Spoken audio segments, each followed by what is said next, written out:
Students, good morning.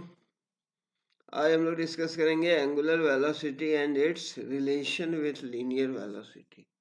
Angular velocity जिसे omega से represent किया जाता है ना। Angular velocity and linear velocity, omega and V के बीच रिलेशनशिप है ना। हम लोगों ने ऐसे रिलेशन देखा है इसके पहले, that is v is equal to omega R होता है। Linear velocity and angular velocity के बीच ये रिलेशन होता है। Linear velocity v is equal to angular velocity omega and R क्या है? Radius of that circular path है ना। अब हम लोग एक्चुअली इसी को डिस्कस करने वाले हैं इस सेक्शन में कि एंगुलर वेलोसिटी का क्या रोल है रोटेशनल मोशन में। इन रोटेशनल मोशन में एंगुलर वेलोसिटी का क्या रोल है, ठीक है। इसके पहले हम लोगों ने ट्रांसलेशनल मोशन पढ़ा है, अब हम लोग पढ़ रहे हैं रोटेशनल मोशन। और इस रोटेशनल मोशन में एंगुलर वेलोसिटी का क्या रोल है ये हम लोगों को देखना है, ठीक है। लीनियर वेलोसिटी जो पार्टिकल का है वो एंगुलर वेलोसिटी के साथ कैसे रिलेटेड है, and relation between two quantities. Actually हम लोग देखेंगे कि जो लीनियर वेलोसिटी है एंड एंगुलर वेलोसिटी है ये क्रॉस प्रोडक्ट के द्वारा एक दूसरे से रिलेटेड है। In fact v equal to omega cross R है ना। और अगर हम लोग देखें कल जो हम लोगों ने फिगर ड्रॉ किया था इसके पहले के डिस्कशन में, तो उस फिगर को देखें तो लाइक उसको फिर से रिड्रॉ करते हैं तो कुछ ऐसा फिगर था है ना, कि कोई दिया हुआ एक रिजिड बॉडी, ये कोई रिजिड बॉडी है जो कि रोटेट कर रही है। Rigid body rotating about a fixed axis, ये जेड एक्सिस के अबाउट रोटेट कर रही है कोई रिजिड बॉडी, ठीक है। तो इस केस में एक्चुअली हम लोगों ने देखा था कि जो डिफरेंट पार्टिकल्स होते हैं, particles of the rigid body, वो एक सर्कुलर पाथ के अलोंग मूव करता है। जैसे यहाँ फॉर सिंप्लिसिटी एक पार्टिकल दिखाया गया है ना, ये पी पार्टिकल है, ठीक है। ये जो पी पार्टिकल है ये मान लें कि यहाँ पर है, ये पार्टिकल है पी, ठीक है। कोई एक पार्टिकल पर फोकस किया, ये पार्टिकल पी है, तो ये रोटेट कर रहा है। जब रिजिड बॉडी रोटेट कर रहा है about the fixed axis, Z axis के अबाउट, तो इसमें ढेर सारे पार्टिकल्स हैं। ये सारे पार्टिकल्स जो मूव करते हैं वो सर्कुलर पाथ के अलोंग मूव कर रहे हैं। मानो कोई एक पार्टिकल ले लिया अपन ने पी, अब ये पी पार्टिकल, इस पर फोकस करेंगे हम लोग। एक्चुअली ये पी पार्टिकल है, ये सर्कुलर पाथ में रोटेट कर रहा है अबाउट दिस फिक्स्ड एक्सिस, है ना। रोटेशनल मोशन रिजिड बॉडी का अबाउट ए फिक्स्ड एक्सिस। जो एवरी पार्टिकल होता है वो मूव करता है किसमें? इन ए सर्कल, सर्कल में मूव करता है। वो सर्कल कहाँ लाई करता है? उस प्लेन में लाई करता है जो कि इस एक्सिस ऑफ रोटेशन के परपेंडिकुलर है ना। ये जो सर्कल है, सर्कल का जो प्लेन है एक्चुअली एक्सिस ऑफ रोटेशन के परपेंडिकुलर है। और इसका जो सेंटर है, सेंटर वो कहाँ होता है? वो एक्सिस पर होता है। ये हम लोगों ने कल डिस्कशन किया था लास्ट क्लास में, ठीक है। तो ये फिगर है, इसमें हम लोगों ने देखा कि कोई पार्टिकल, मान लो पी पॉइंट पर कोई पार्टिकल है रिजिड बॉडी का, रिजिड बॉडी रोटेट कर रही है अबाउट ए फिक्स्ड एक्सिस, जो कि हम लोगों ने यहाँ जेड एक्सिस लिया है ना। तो पार्टिकल जो है वो डिस्क्राइब करता है एक सर्कल, और उस सर्कल का जो सेंटर है, सर्कल का सेंटर वो है सी, ठीक है। और सी कहाँ पर है? Centre actually axis of rotation पर है ना। और radius of this circle, radius of this circle ये क्या है? This is R. Radius of this circle is R. Particle P rotate कर रहा है सर्कुलर पाथ में जिसका सेंटर है सी और रेडियस है उसका आर, ठीक है। यानी ये परपेंडिकुलर डिस्टेंस है पॉइंट पी का from the axis, perpendicular distance of point P from the axis. ये रेडियस है तो रेडियस तो क्या होगा, इस सर्कुलर पाथ पर परपेंडिकुलर होगा, तो ये पी पॉइंट पर ये परपेंडिकुलर है। ठीक है, लीनियर वेलोसिटी जो पार्टिकल का है, लीनियर वेलोसिटी वो किधर होगा, along the tangent at P, है ना। ये यहाँ पर अगर देखेंगे पी पार्टिकल है ना, तो यहाँ पर इसकी जो लीनियर वेलोसिटी होगी, लीनियर वेलोसिटी कैसे निकालेंगे, इस पी पॉइंट पर टेंजेंट ड्रॉ करेंगे, तो ये जो पी पॉइंट का जो टेंजेंट है ये देगा हमें direction of velocity. Circular path में ये पार्टिकल मूव कर रहा है तो इसकी वेलोसिटी क्या होगी, तो वेलोसिटी के लिए इस पी पॉइंट पे इस सर्कल पे टेंजेंट ड्रॉ करेंगे, ये जो टेंजेंट है एक्चुअली ये देगा direction of velocity of the particle. ठीक है, और मान लिया कि पार्टिकल डेल टी टाइम में ये पी डैश पर चलाया, पी पर था और डेल टी टाइम के बाद पी डैश पर चलाया और उसने एंगल बनाया यहाँ पे कितना, सी पे डेल थीटा, है ना। So that del theta angle बनाया कितने टाइम में, डेल टी टाइम में, तो ये हो गई एवरेज एंगुलर वेलोसिटी, इसको बोलेंगे average angular velocity. Average angular velocity कितनी हो गई, del theta by del T. ठीक है, मतलब पार्टिकल पी पर था और डेल टी टाइम के बाद वो पी डैश पर आ गया पार्टिकल, जो पार्टिकल मूव कर रहा है अलोंग द सर्कल, तो इसने एंगल बनाया सी पर डेल थीटा, तो del theta upon del T ये कहलाएगा एवरेज एंगुलर वेलोसिटी।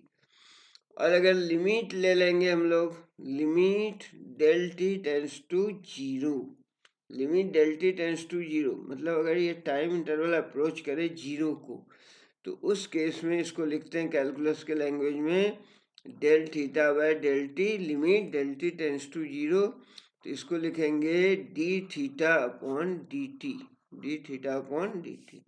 ये कहलाता है इंस्टेंटेनियस एंगुलर वेलोसिटी और simply angular velocity. Omega is equal to D theta by D T, ये कहलाएगा instantaneous angular velocity. Rate of angular displacement, time rate of angular displacement, तो ये हो गया क्या, इंस्टेंटेनियस एंगुलर वेलोसिटी ओमेगा, जिसको ये ओमेगा क्या है, ग्रीक लेटर ओमेगा से रिप्रेजेंट करते हैं, सिंपली इसको एंगुलर वेलोसिटी भी बोलेंगे, इंस्टेंटेनियस एंगुलर वेलोसिटी और सिंपली एंगुलर वेलोसिटी। ठीक है, ये हो गया। तो सर्कुलर मोशन में जो मैग्नीट्यूड है लीनियर वेलोसिटी का, वो सर्किल में जो मूव कर रहा है वो एंगुलर वेलोसिटी के साथ रिलेशन बोला था हम लोगों ने, क्या होता है, relation is v is equal to omega R, linear velocity का रिलेशन एंगुलर वेलोसिटी के साथ, ये हम लोगों ने पहले भी देखा है ना। तो at given instant of time, किसी भी समय जो v equal to omega R है, ये क्या होगा, सारे पार्टिकल के लिए अप्लाई होगा। रिजिड बॉडी में जितने भी पार्टिकल्स हैं, हमने तो एक पार्टिकल लिया मान लो पी पॉइंट पे, इसी तरह जितने भी पार्टिकल्स हैं इस रिजिड बॉडी के, सभी के लिए v equal to omega R applicable होगा, है ना। तो पार्टिकल जिसका कि परपेंडिकुलर डिस्टेंस r है फ्रॉम द फिक्स्ड एक्सिस से, उसकी लीनियर वेलोसिटी के लिए एक्सप्रेशन क्या लिखेंगे अपन, तो V I is equal to omega R I. ठीक है, तो जहाँ की आई का वैल्यू 1 to n लेंगे अपन, आई का वैल्यू क्या होगा, जो इंडेक्स आई है इसका 1 to n तक वैल्यू होगा, that is total number of the particle of the body, n अगर पार्टिकल्स हैं तो टोटल नंबर ऑफ पार्टिकल्स के लिए, है ना। अब जो पार्टिकल्स एक्चुअली कहाँ पर है, जो पार्टिकल एक्सेस पर है ना, अगर कोई पार्टिकल एक्सिस पर है, एट एक्सिस पर कोई पार्टिकल है, जैसे कि यहाँ देखें इस फिगर में, है ना, यहाँ मान लो एक्सिस पर कोई पार्टिकल है तो इसके लिए आर का वैल्यू कितना होगा, आर का वैल्यू 0 होगा, है ना। तो at axis r is equal to 0, r is equal to 0, तो वेलोसिटी कितनी होगी omega r, omega into 0 that is 0, तो वेलोसिटी 0 होगी। कोई भी पार्टिकल जो एक्सिस ऑफ रोटेशन पर है उसका वेलोसिटी, उसकी जो वेलोसिटी है लीनियर वेलोसिटी वो 0 होगी। कहने का ये मतलब है कि जो पार्टिकल जो एक्सिस पर जो पार्टिकल होता है v इक्वल टू 0 मीन्स जो एक्सिस पर जो पार्टिकल है वो स्टेशनरी होता है, वो रेस्ट में होता है। ये हम लोगों ने लास्ट क्लास में भी डिस्कस किया था, है ना।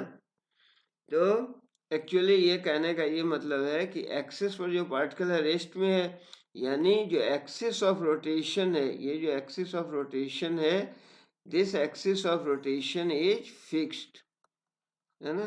यानी इस एक्सिस पर कोई पार्टिकल है उसकी वेलोसिटी 0 है, मीन्स जो एक्सिस ऑफ रोटेशन है वो फिक्स है। ठीक है, ये बात समझ में। तो हम लोगों ने कैसे देखा था, जैसे कि एंगुलर वेलोसिटी के केस में अगर बोले सारे पार्टिकल्स के लिए, तो ओमेगा का जो वैल्यू है, value of omega angular velocity, यानी जितने भी पार्टिकल्स हैं इस रिजिड बॉडी में, जितने भी पार्टिकल्स हैं, है ना, सारे की जो एंगुलर वेलोसिटी है वो क्या है, सबकी एंगुलर वेलोसिटी, अगर ये पार्टिकल एक ये ओमेगा एंगुलर वेलोसिटी से मूव कर रहा है तो एज ए होल जो रिजिड बॉडी है उसकी भी जो वेलोसिटी है वो क्या होगी, ओमेगा होगी, है ना।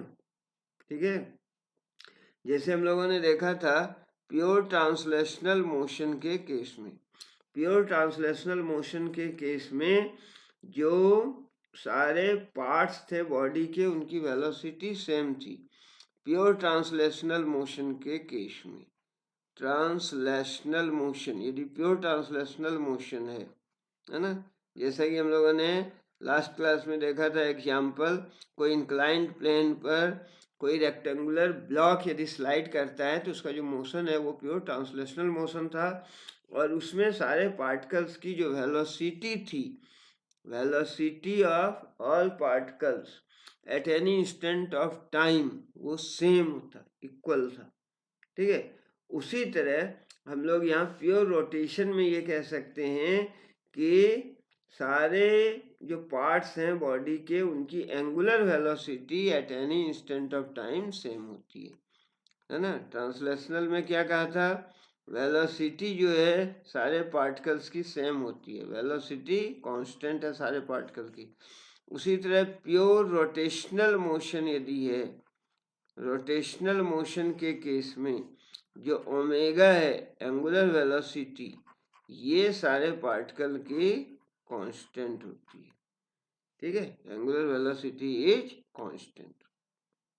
क्लियर है बात समझ में।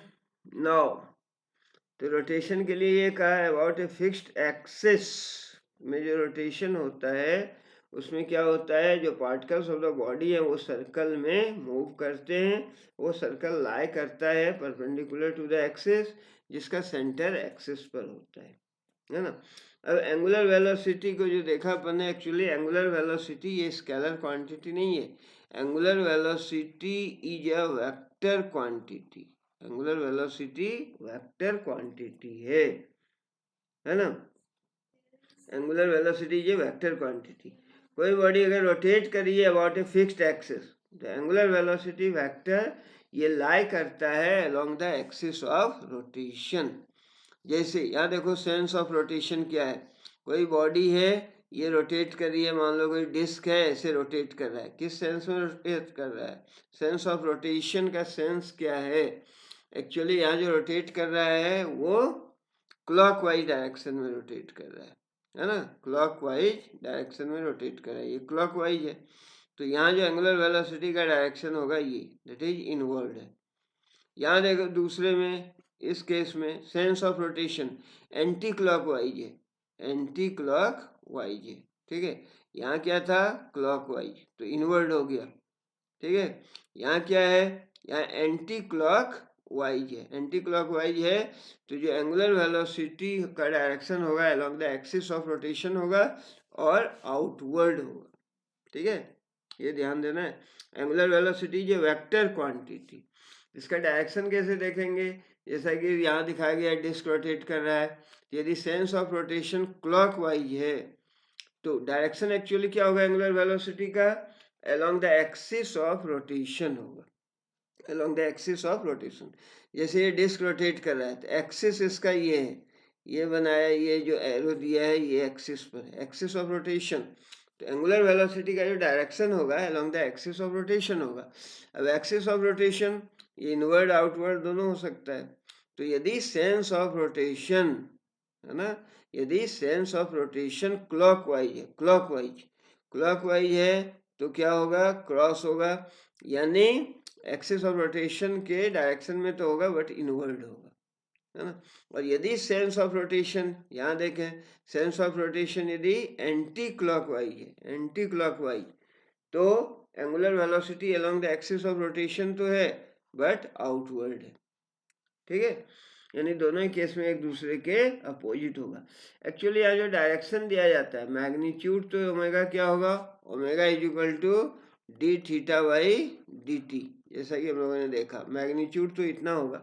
और डायरेक्शन क्या होगा एंगुलर वेलोसिटी का? तो ये डायरेक्शन जो निकलता है ये राइट हैंड स्क्रू रूल से निकलेगा, है ना, कि राइट हैंडेड स्क्रू रूल जिस डायरेक्शन में एडवांस करेगा हेड ऑफ स्क्रू के रोटेट करने से, है ना, तो वो होगा डायरेक्शन। वो डायरेक्शन किसका होगा? एंगुलर वेलोसिटी ओमेगा का, है ना। तो head of the screw, screw यदि रोटेट कर रहा है राइट हैंडेड स्क्रू इस डायरेक्शन में यानी क्लॉकवाइज सेंस में, तो किधर एडवांस करेगा? स्क्रू इनवर्ट करेगा। और यहाँ यदि एंटी क्लॉकवाइज सेंस में स्क्रू को रोटेट करा रहे हैं तो ये आउटवर्ड जा रहा है, ठीक है। तो इससे डायरेक्शन अपने को देखने को मिलता है ना। यानी angular velocity is a vector quantity, ठीक है। एंगुलर वेलोसिटी क्या है? It is a vector quantity. अब हम लोग यहाँ देख रहे हैं एक्चुअली एंगुलर वेलोसिटी और लीनियर वेलोसिटी में रिलेशन ये होता है v is equal to omega cross R, ये दोनों ही वेक्टर है, v is equal to omega cross R, ठीक है। Linear velocity, angular velocity and R. तो ये फिगर जो हम लोगों ने बनाया था उसको फिर यहाँ से जो पहले वाला फिगर था ना, सबसे पहले जो फिगर लिया था हम लोगों ने, ये दिस फिगर, इसी फिगर को फिर रीड्रॉ किया, है ना, इस फिगर को रीड्रॉ किया। ये है फिगर, ये मान लो कि अपना एक्सिस ऑफ रोटेशन था, ये ब्लैक से है तो इसको मिला देते हैं मान, ठीक है, ब्लैक नहीं आया क्या, ठीक है। ये है एक्सिस ऑफ रोटेशन, मिल रहा है, ठीक है। तो एक्सिस ऑफ रोटेशन ये है Z, axis of rotation is Z, चलो रेड ले लेते हैं, है ना। ये है एक्सिस ऑफ रोटेशन।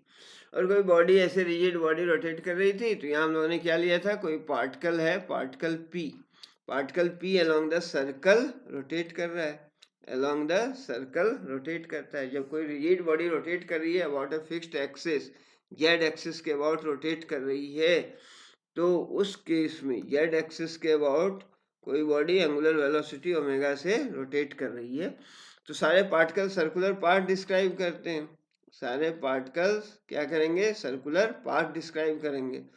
तो मान लिया कोई पार्टिकल P है तो ये सर्कल डिस्क्राइब कर रहा है जिसका कि रेडियस कितना है, ये लिखा है R, रेडियस कितना है? दिस इज R, ठीक है।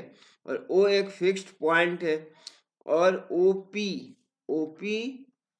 एक्चुअली OP बराबर R है, position vector. OP is the position vector, position बताता है P का with reference to a fixed point O। तो OP क्या है? पोजीशन वेक्टर है ना। और ये C सेंटर है, जो P पॉइंट से एक्चुअली इसका परपेंडिकुलर डिस्टेंस है और ये रेडियस के बराबर है ना। तो एक्चुअली ये R परपेंडिकुलर है, परपेंडिकुलर डिस्टेंस, ठीक है, द पार्टिकल फ्रॉम दिस, है ना। तो ओमेगा क्रॉस आर, है ना। तो इस फिगर में क्या देखा कि जो वेक्टर ओमेगा है ये डायरेक्टेड होगा, इसका जो डायरेक्शन होगा ओमेगा का अलोंग द जेड एक्सिस होगा। एंड जो पोजीशन वेक्टर है, पोजीशन वेक्टर बराबर क्या है? आर बराबर OP, ये पोजीशन वेक्टर है पार्टिकल का at P, with reference to the origin. Origin कहाँ लिया है अपन ने? ओरिजिन ओ जो लिया है, actually origin O is taken at the axis of rotation. ठीक है, अब हम लोग ये देखेंगे कि एक्चुअली अगर ओमेगा क्रॉस आर को लिखेंगे, ओमेगा क्रॉस आर, तो ओमेगा क्रॉस आर बराबर कितना है? आर ये पोजीशन वेक्टर है, दैट इज ओपी है। ठीक है, omega cross and what is OP? OP vector quantity है, ओपी दिस, तो ओपी बराबर हो जाएगा O C plus C P. Triangle law vector addition से ओपी बराबर कितना हो गया? O C plus C P. तो ये हो गया O C plus C P. ठीक है, but omega cross O C ये बराबर 0 होगा। ओमेगा क्रॉस ओ सी बराबर 0। Omega cross O C omega angular velocity along the axis है, तो आर इसके लिए कितना है? ओसी के लिए एक्सिस पर है ये ओसी, है ना, तो यहाँ पर आर 0 है, इसलिए ओमेगा क्रॉस ओसी 0 हो गया। ठीक है, इसलिए अपने को क्या बच गया? एक्चुअली ओमेगा क्रॉस आर का जो वैल्यू है ये हो गया omega cross C P, omega cross C P. ठीक है, ओमेगा क्रॉस आर बराबर हो गया omega cross C P. And what is C P? C P perpendicular distance, तो ये हो गया ओमेगा क्रॉस आर परपेंडिकुलर, है ना, ओमेगा आर परपेंडिकुलर, ऐसा लिख सकते हैं सिंपली, ओमेगा आर परपेंडिकुलर। ठीक है, बात आई समझ में? Omega cross CP, omega CP क्या है? एक दूसरे के परपेंडिकुलर है, तो सीपी को हम लोग लिखेंगे आर परपेंडिकुलर। ठीक है, तो ओमेगा क्रॉस आर ये एक वेक्टर क्वांटिटी है, omega cross R is a vector quantity जिसका कि मैग्नीट्यूड होगा ओमेगा आर, जिसका मैग्नीट्यूड होगा ओमेगा आर। ठीक है, और डायरेक्शन क्या होगा? मैग्नीट्यूड तो ये हो गया, है ना, this is omega cross R is a vector quantity जिसका मैग्नीट्यूड ओमेगा आर होगा, और ये क्या होगा? डायरेक्शन क्या होगा? Along the tangent to the circle, है ना, क्योंकि क्या बोला हम लोगों ने कि v is equal to omega cross R, v is equal to omega cross R है दिस वन। तो v यानी परपेंडिकुलर होगा, वेक्टर प्रोडक्ट की जो प्रॉपर्टी है v perpendicular to omega and perpendicular to r।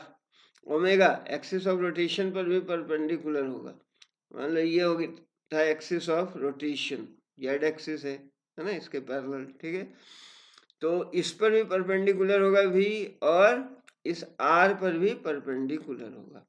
ठीक है, यानी क्या होगा डायरेक्शन? एक्चुअली डायरेक्शन जो होगा वो टेंजेंशियल होगा, लाइक दैट। ठीक है, डायरेक्शन क्या होगा? Actually tangent to this point, इस पॉइंट पर यदि टेंजेंट ड्रॉ करेंगे, है ना, ऐसा होगा, ये होगा डायरेक्शन ऑफ v। ठीक है, v का डायरेक्शन ये होगा। बात आई समझ में, है ना, ये है v का डायरेक्शन।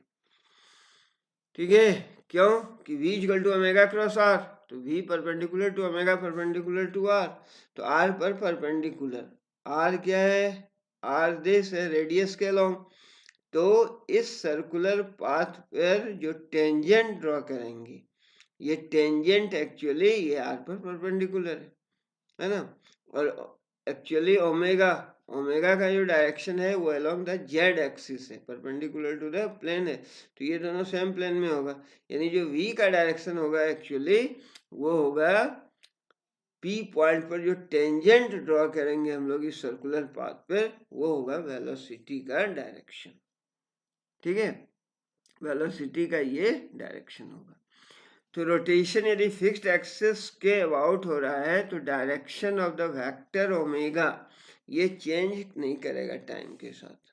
ठीक है, यदि रोटेशन हो रहा है along A fixed axis, rotation about a fixed axis, यदि फिक्स्ड एक्सिस के अबाउट रोटेशन हो रहा है, फिक्स्ड एक्सिस के अबाउट रोटेशन हो रहा है, तो उस केस में जो ओमेगा का डायरेक्शन है वो क्या होगा, वो चेंज नहीं होगा टाइम के साथ। ओमेगा का डायरेक्शन कांस्टेंट होगा, सेम होगा। ठीक है, बात समझ में आई।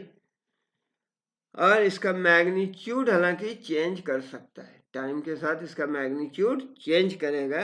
जब भी कोई बॉडी रोटेट कर रही है about a fixed axis, then इसका जो डायरेक्शन है, डायरेक्शन ऑफ एंगुलर वेलोसिटी, ये सेम होगा, डायरेक्शन सेम होगा। मैग्नीट्यूड हाउएवर चेंज हो सकता है, ठीक है, लेकिन मोर जनरल सिचुएशन में, मोर जनरल रोटेशन के केस में मैग्नीट्यूड एंड डायरेक्शन दोनों चेंज कर सकता है टाइम टू टाइम, है ना। Magnitude as well as direction of omega दोनों टाइम के साथ चेंज हो सकता है, ठीक है। उसके बाद एक कंसेप्ट है actually angular acceleration. Angular acceleration, acceleration को वहाँ कैसे हम लोगों ने डिफाइन किया था, rate of change of velocity. तो angular acceleration is given by alpha is equal to rate of change of angular velocity. तो alpha is equal to d omega by dt. Alpha is the angular acceleration, rate of change of angular velocity, जैसे वहाँ हम लोगों ने define किया था acceleration a is equal to dv by dt, rate of change of linear velocity, है ना। उसी तरह angular acceleration, rate of change of angular velocity। और यदि एक्सिस ऑफ रोटेशन फिक्स्ड है तो डायरेक्शन ओमेगा का फिक्स होगा, उस केस में अल्फा भी फिक्स होगा। यानी ये जो वेक्टर है actually alpha angular acceleration, acceleration की तरह, लीनियर एक्सेलरेशन की तरह, this is also a vector quantity. But यदि एक्सिस ऑफ रोटेशन फिक्स है तो डायरेक्शन ओमेगा का फिक्स होगा, ओमेगा का डायरेक्शन फिक्स है यानी अल्फा फिक्स हो गया, यानी ये स्केलर क्वांटिटी की तरह तब बिहेव करेगा, otherwise it is a vector quantity, ठीक है। तो for today it's enough, thank you, have a good day.